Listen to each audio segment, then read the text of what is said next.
The helicopter is a fascinating engineering achievement, and arguably ranks among the best of the 20th century. Did you know? Despite the apparent ease, hovering is among the most difficult maneuvers to perform in helicopters. Helicopters are driven by rotating blades known as rotors. This differentiates them from fixed-wing aircraft, such as jet engines or microlights. All aircraft become airborne by the same principle. When the front tip of a wing is raised, it forces the air flying over it to flow faster than the air flying under it. This means that there is less air at any moment in time above the wing than under it. This imbalance causes lift, and literally sucks the aircraft up. A fixed-wing aircraft flies due to the lift generated by air flying over its wings. This requires moving air, as in the case of gliders, or some form of propulsion.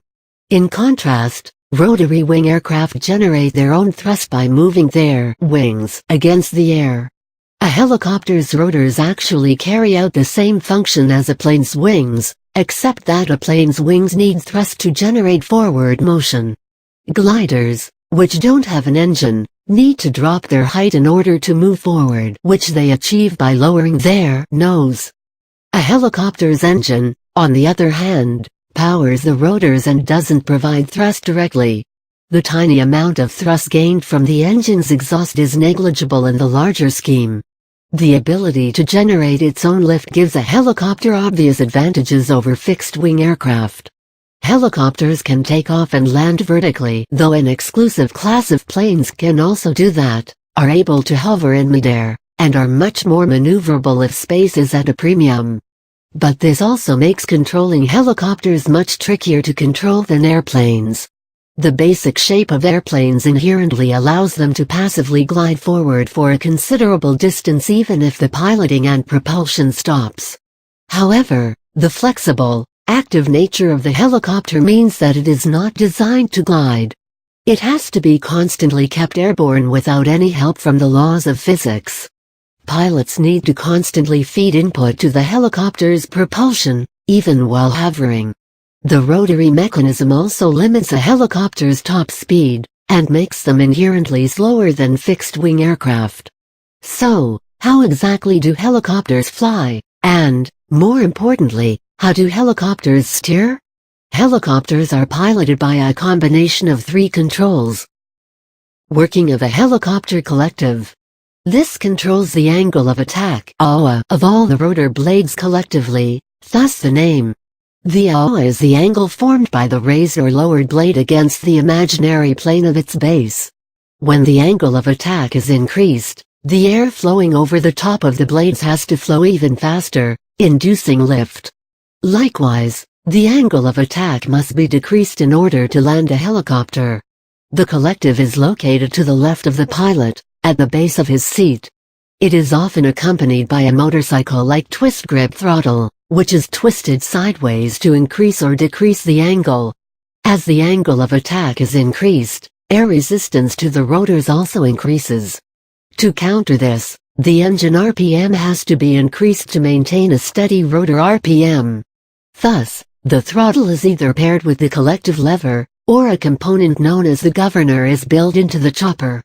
The governor automatically changes the engine RPM when the angle of attack is changed, and keeps the rotor RPM constant. The cyclic controls the direction of the helicopter. It is called the cyclic control, because it alters the angle of each blade cyclically. Instead of raising a single blade, the cyclic system changes the elevations of certain points in the rotating section of the swash plate. This, in effect, causes the rotor disc, the rotating section of the swash plate, to tilt towards a certain direction. This causes the same aerodynamic effect as lift, only with the added element of a lateral direction. This propels the copter towards that direction. The cyclic control is often found in the form of a joystick, either in front of the driver's seat or between the pilot and co-pilot.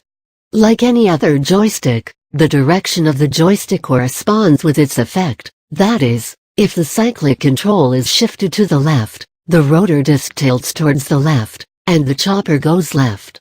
Anti-torque pedals. According to Newton's third law of motion, every action has an equal and opposite reaction. The main rotor's rotation causes the rest of the helicopter to rotate in the opposite direction. This is known as torque reaction. The rear rotor on helicopters counters this effect and keeps the chopper in a straight line. The rear rotor can be used as a rudder. Two anti-torque pedals, situated at the pilot's feet, control the pitch of the rear rotor disc. When the right pedal is pressed, the rear rotor disc is turned towards the right, and the nose of the helicopter turns towards the right, and vice versa. This is just like how the main rotor generates lift, only sideways. These pedals are used to induce yaw and turn the helicopter.